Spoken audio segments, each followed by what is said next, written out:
Verbal for the Nora. English for moi. You know, about 2 months ago, it was our anniversary. 29 years. As a special surprise, I'd made a special booking for 2 at the Michelin-star Linton Hall Hotel. Turns out that it was Nora's Women's Institute meeting that night of all nights. Something she said about flower arranging, I think it were. Some Canadian woman who'd won a fistful of international prizes. I can't miss that, Wilfred, she said, and I won't. Change the booking to Saturday, will you? Saturday, I said. Well, it'll be fully booked on Saturday, old bloody woman.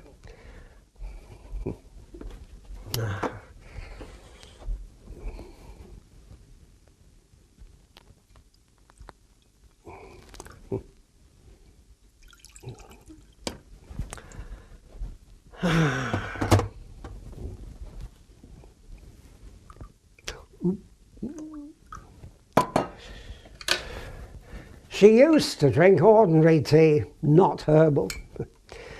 But ever since she joined the Women's Institute, it's good for me diabetes, Wilfred, she said. Nonsense. Your medication is what's good for your diabetes, not herbal bloody tea.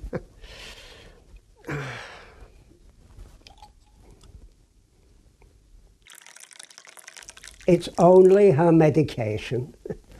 She likes it better in her tea. Well, suppose I better take it up to her. She has her tea in bed. Always has done. Lazy cow.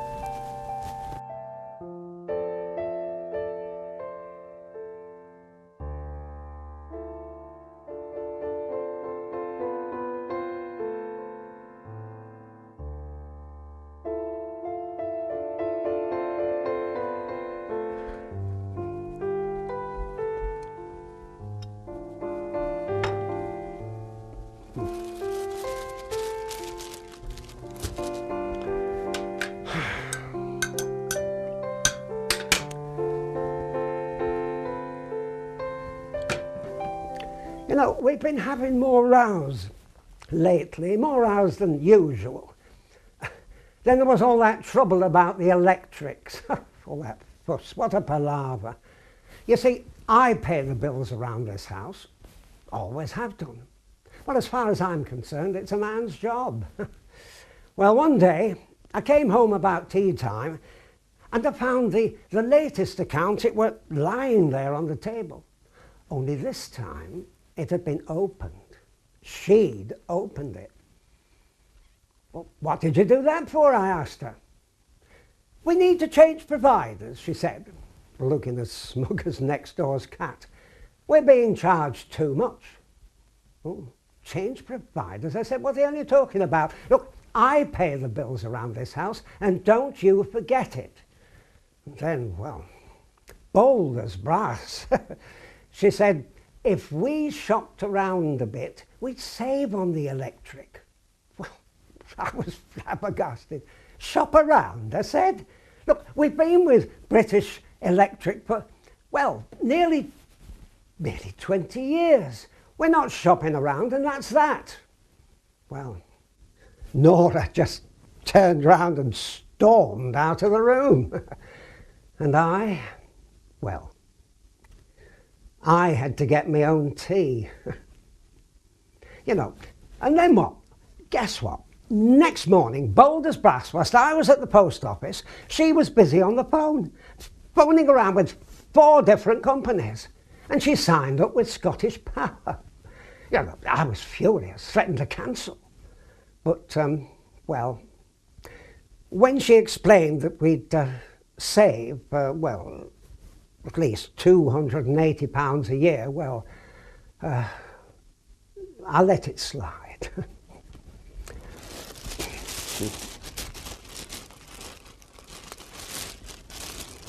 I'd not seen Nora like that before. I don't know, she'd changed. become more assertive, if you know what I mean.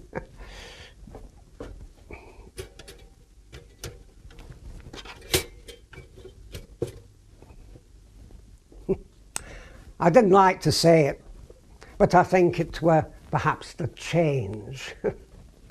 It all boiled over, a couple of weeks ago when Nora brought up the subject of her mother's inheritance. Patricia Agnes, 92 and in poor health. A few years ago, Nora had insisted that I become her mother's power of attorney, well, in case something happened. Well, it did.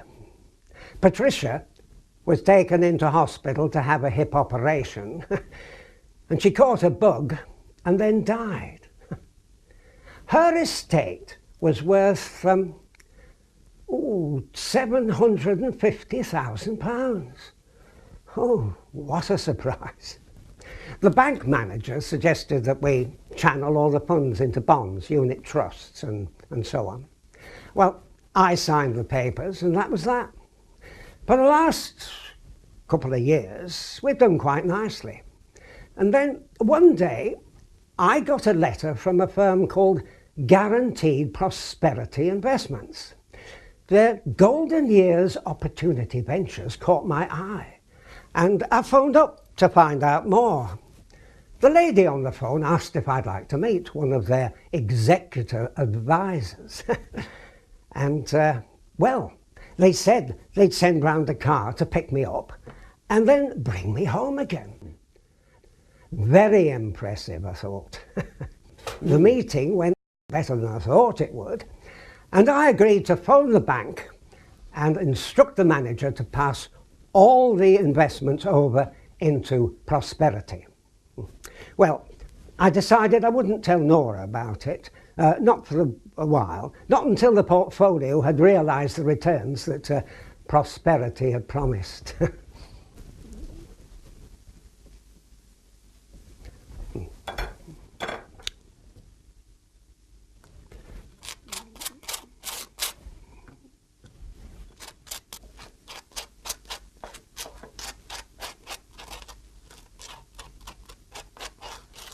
Just last week, I was out in the garden cutting the hedge when I heard Nora calling me.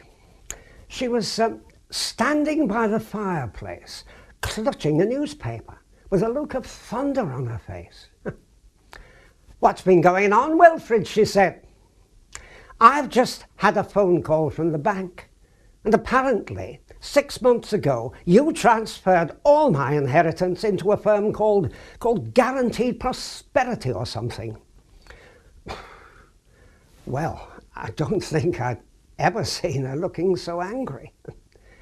"You'd no right to do this," she said, "not without consulting me. Now take a look at this," she said, thrusting the newspaper into my hand. Well, the headline read, "Collapse of Southern Investments Limited." And the article went on to list all the companies in the group. When it got to Guaranteed Prosperity, well, I was stunned. "You've had your way far too long, Wilfred Smithers," she said. "I'm going to make my own decisions now. I'm going to be my own woman. And I'm filing for a divorce." Oh, well. Well, what a mess. Oh, what to do? What to do?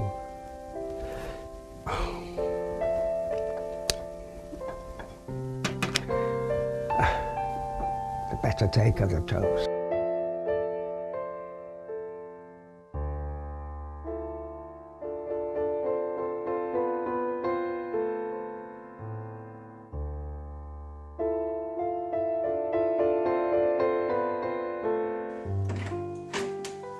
There, Milo.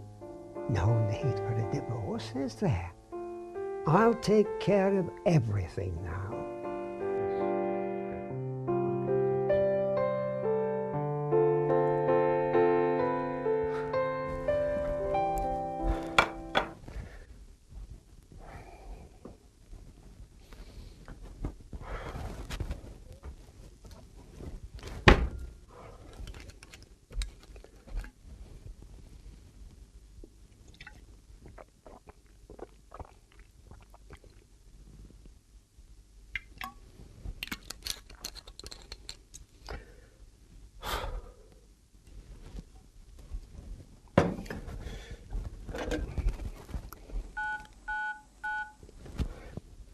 Hello?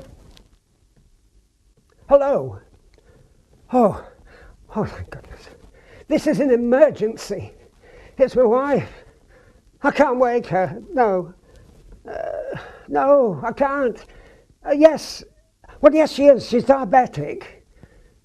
Well, I think she might be in a coma. Oh, yes, of course, my name. Yeah, Wilfred Smithers, 26 Oak Crescent, Harrogate. Yes, please. Please be quick. Thank you.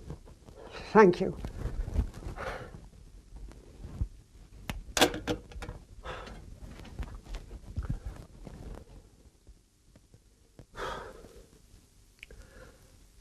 Oh, what a beautiful morning.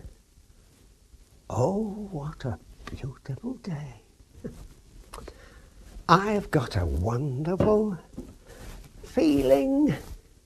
Everything's going my way. Seems a shame to waste this toast. Oh, what a beautiful morning. Oh, what a beautiful day.